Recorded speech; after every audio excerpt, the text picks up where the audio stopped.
Hello! So, Booktubeathon starts tomorrow, and I thought, you know what, I'm going to take part. I've never done Booktubeathon, and I really enjoyed the readathons I did at the start of the year, so I'm going to do this one. But it's a bit of a last-minute chuck together, and I've kind of tried, because I had a rough list of what I was going to read for the rest of the month, kind of tried to include those in here, which have kind of worked quite well.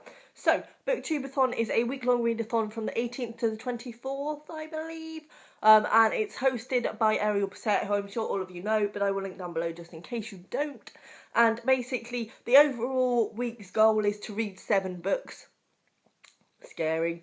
But there's also sort of individual challenges. So I will go through what I'm going to be reading. Firstly, I'll go through the challenges. So first is, I'm going to be looking at my pad, else I'm going to forget. So first is a book with yellow on the cover. Now my library book and my short story pick for the month was No One Belongs Here More Than You by Miranda July. Now I don't think you could get a more yellow book than this. So that's kind of meant for this. I might read this first. I'm very excited to read this one. I actually found Miranda July's short stories in an anthology I read and really loved it, so I was chuffed to see this in the library. I think I'm really going to enjoy. What I do is I flick through the short stories and see what the first lines are, and there were some crackers in there, so that'll be exciting.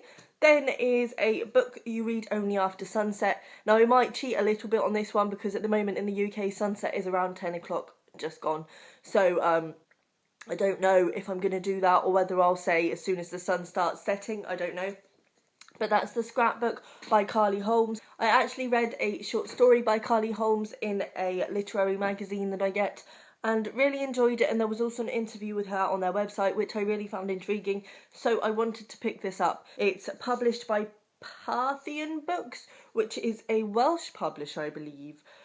They also do a lot of stuff in Bristol, which is quite local to me, so that's cool. So I'm really hoping to enjoy this, and there also look like to be some other intriguing things on their website, so hopefully this will be a winner. Then it is Read a Book discovered because of BookTube. There were many books that I could have picked for this, but I've picked Rebecca by Daphne du Maurier. Now I think I'm going to leave this until the end of the week because it's the thickest, and I don't think realistically I'm going to get through all of them, but what I would like to do, because the others are quite short, I think I can whiz through those and get through the majority of this one hopefully. So I've been wanting to read Rebecca for a long time. It's a classic, but I hadn't heard about it until I heard it on YouTube. I'm very excited, and I think it's going to be a winner if everything I've heard is correct. Although I am one to dislike a book just because everybody else likes it, so you never know, it could go that way. Then number 4 is, well, this was my favourite, read a book by your favourite author. I'm going to read Ali Smith's Artful. The observative among you will know that I've already started reading this. I put it on my Goodreads the other day. However, I've only read 30 pages. I read that in one evening, just an hour or so, because I picked this up, started reading the first page and really was enjoying it. So I'm going to read this for it.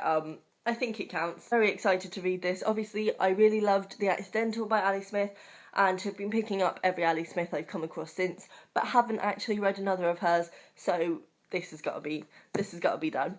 Then is Read a Book That Is Older Than You. Now, Chelsea at the Reading Outlaw is hosting a read-along of The Great Gatsby this month. I have not yet started it, but this is also going to be my reread for the month, and I am looking forward to actually getting involved, and I'm going to read this one because it's a fair bit older than me.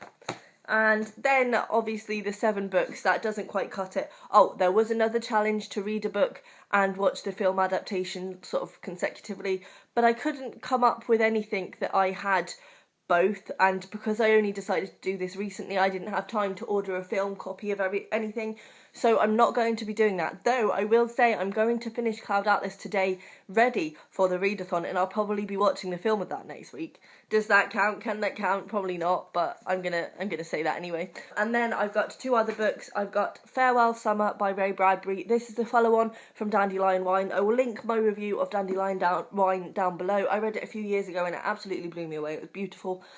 So I'm very much excited for this one. It's only short as well, and I already had it in my to-be-read part. And finally, I have got Harry Potter and the Prisoner of Azkaban by J.K. Rowling, because I'm feeling like a bit of Harry Potter at the moment, which is rare for me, because I'm not the hugest Harry Potter fan.